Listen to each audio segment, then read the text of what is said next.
In this lesson, we'll be discussing our approach to the most common question types you'll find for reading comprehension passages in the verbal reasoning section of the Gmat Focus Edition, and that's going to be detail and purpose tasks. So, first, let's just consider how frequently you'll see these. They are going to be the most common reading comprehension tasks. There's going to be 1 to 3 of these questions per passage generally, and they are possible fodder for both specific and broad subject questions. They can ask about the passage overall or a specific term or location. So, strategically, if you've completed a full upfront read and passage map, you're going to want to assume about a minute for each subsequent question because hopefully you've got all of the locations that you need to go back and targeted reread. But if you decided to not do an upfront read and passage map, you can go at about 2 minutes per question because, again, it should be about 2 minutes per reading comprehension question, period. And when you work through these, you may find that you're getting information anyway about individual paragraphs. So that's basically the split, either about a minute if you did an upfront math or about 2 minutes per question if you didn't. You're going to want to restate both detail and purpose tasks in the form of a conventional what or why question. So detail question tasks are going to ask what was said, so literally what was in the passage. And purpose questions are going to ask why was that information provided or stated. So we have our passage that you might recognize on public health and economic efficiency approaches to government interventions. And you can see that we've got a highlighted sentence. Again, the exam may or may not highlight this sentence for you, so you may have to go search for the term, but sometimes they do. Now, you're going to want to read the question task first. So we've got, according to the passage, approaches used to choose possible government roles in public health can, and of course, this is phrased in like weird GMAT language.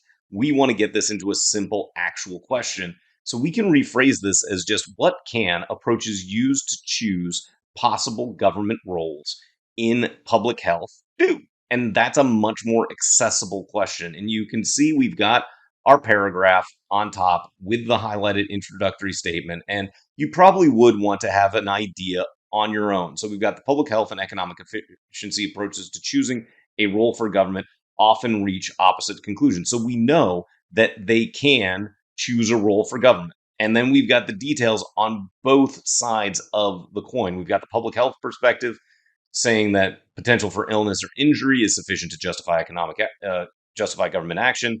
Dollar value of benefits and costs derived from government programs does not necessarily enter the public health decision calculus.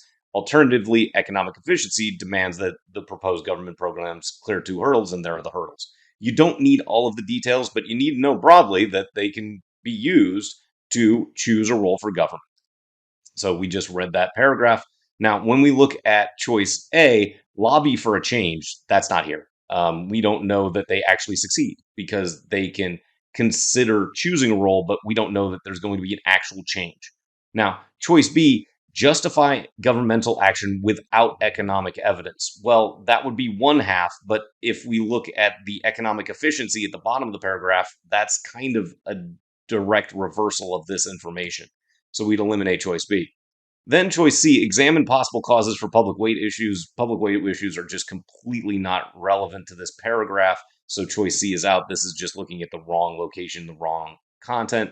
Then choice D, demand that health concerns supersede economic consensus. There's nothing being demanded. It's just stating differences of different approaches to government roles in public health. But then choice E, consider variables impacting government decision making. Well, that is pretty darned good and bland, and there's our correct answer. So you can see we're going to rephrase the original statement. We're going to go proactively engage with the passage, come up with our own idea, and then cross-check the answer choices. So for detail questions, step 1, you're going to note key terms such as according to or in the passage to indicate a detailed question task, and you're going to rephrase that in the form of a what question as you're building out your scratchpad. Step 2, you're going to use your specific term or location reference to target your reading for any specific details, and you're going to always want to read at least a sentence above or a sentence below and a sentence below to guarantee enough context and basically keep reading until you can come up with your own prediction. Because step 3, of course, is going to be to predict what the answer should do. by directly summarizing what was said about the subject in the question and answering the task that was presented. And then step 4, of course, is going to be to process of eliminate. Eliminate 4 choices for incorrect actions and descriptions that are definitively wrong. Things like reversals, extremes, bad comparisons. They like to compare items that never were mentioned. And when you're down to 2, remember to default to selecting a choice with a less absolute claim and fewer direct terms from the passage. As always, go bland. So we bring back in our little passage on public health, and we can see a different highlight this time. So we've got a question asking the purpose of the statement that economists have not reached a consensus is most likely to, wow, that could not be less in the form of a question. Let's rephrase this as an actual question. So why mention that economists have not reached a consensus? Wow, that's a lot simpler, isn't it? So now you can again see we've highlighted here the statement. You may have to skim or scan for economists' consensus if they didn't highlight it, but I need to read at least a sentence above. And the sentence above says second, so I'm not going to want to start there. Sentence above that says first. I'm not going to want to start there. Alternatively, I'm not going to want to start there. So I've got to go a little bit above to get an idea of why we mention the economist, or the author mentions the economist not having reached a consensus. So if we read from the public health perspective, the potential for illness or injury is insufficient to justify government action. Large numbers of deaths or illnesses are more compelling reasons for government action. The dollar value of benefits and costs derived from government programs does not necessarily enter the public health decision calculus. Alternatively, economic efficiency demands that proposed government programs clear 2 hurdles. First, there must be an efficiency problem for government to solve. Second, a corrective program must be worth the cost. So far, economists have not reached a consensus on whether obesity raises economic efficiency problems. If obesity results from informed individuals willingly making diet and lifestyle choices, there's no way to argue for inefficiency. It must be concluded that many are willing to accept extra weight because the cost of diet and exercise is too high. Then we've got the transition of on the other hand, which actually tells me that we could probably stop here because we're transitioning into a different idea. So in our mind, we just want to come up with our own prediction.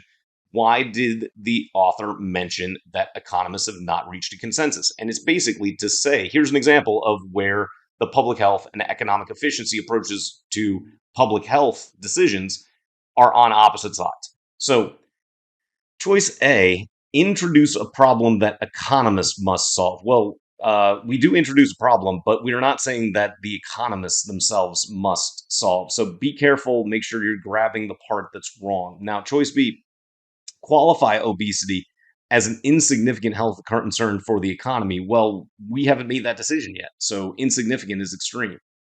Provide an example illustrating the main conflict of the passage.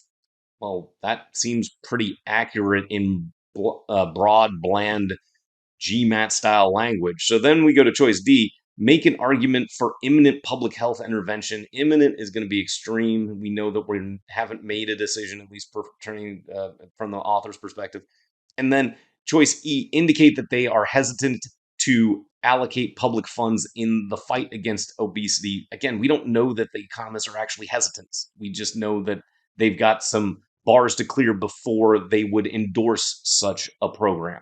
So now you can see how we work through a sample purpose task. So the steps moving forward for purpose questions. First, note the key terms such as primary purpose or in order to indicate a purpose question task, and rephrase that in the form of a why question. And it's important to differentiate between a what and a why, because if a question asks, what is this versus why is this there, they're very different answers. So make sure you're clearly identifying and understanding the task as your first step while you're setting up your Scratchpad. Then step 2, you want to use a specific term or location reference to target that reading.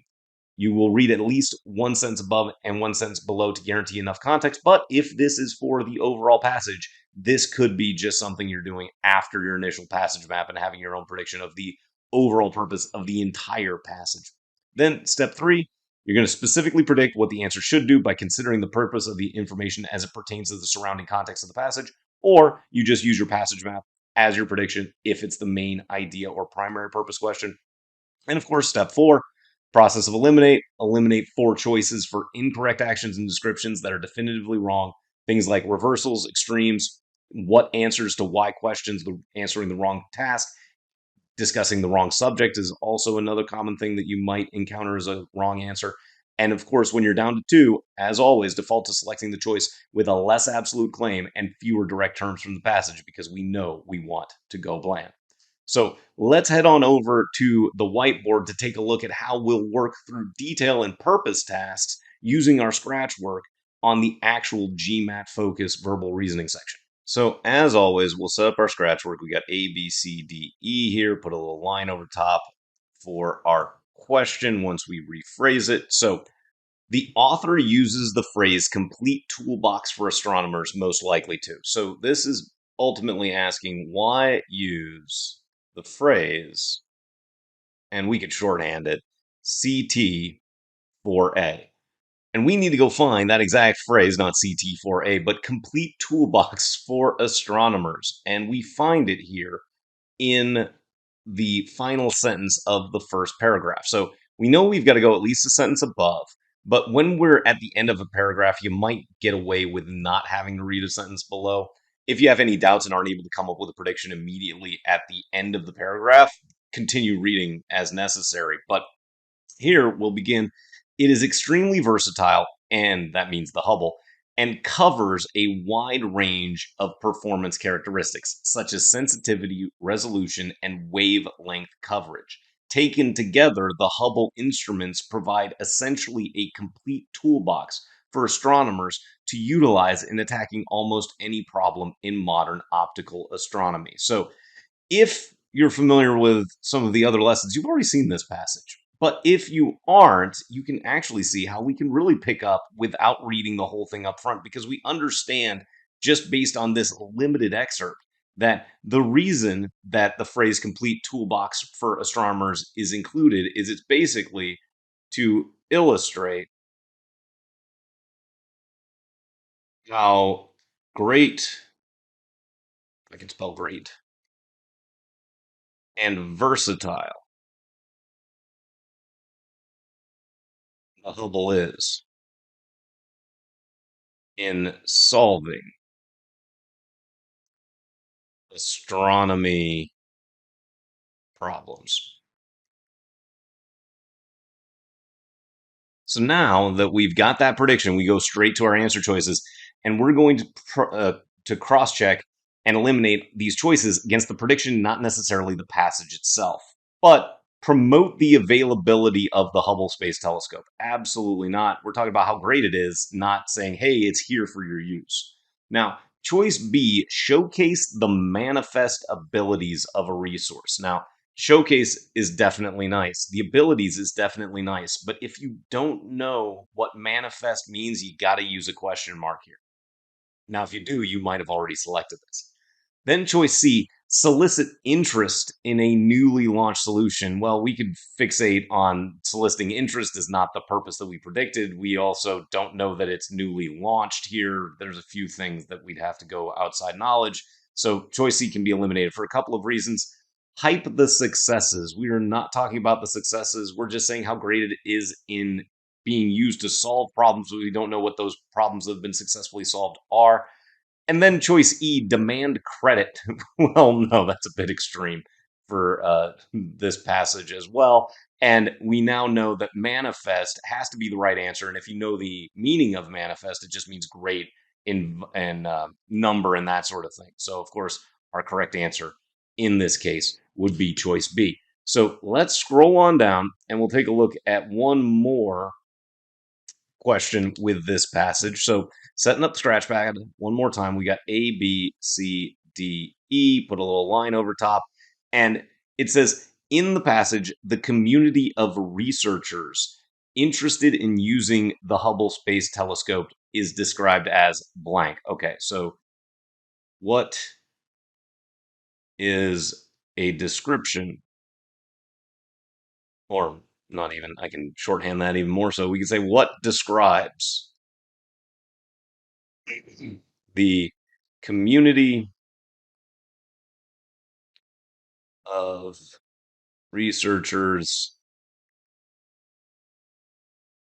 interested in using the HST for Hubble Space Telescope. So again, in a prior lesson, we did a full passage map. And if you've got that passage map still present, you can certainly use that to help indicate which paragraph we need to go to. But we can see the word community here. And so we know from a sentence above, and then we'll go all the way through here, that Hubble is a public facility observatory open for use by any astronomer from around the world. Okay. Each year, an announcement goes out to the worldwide community soliciting research proposals for use of Hubble and its instrumentation. And then we've got the description of the instrumentation. So we know that it's a worldwide community. So tremendously successful. I don't actually know that. This is extreme. We know that there are individual projects that have yielded major advances if we're down here in the second paragraph, but we don't know that about the community of researchers. So that's out. Global in scope, that is it, like right on.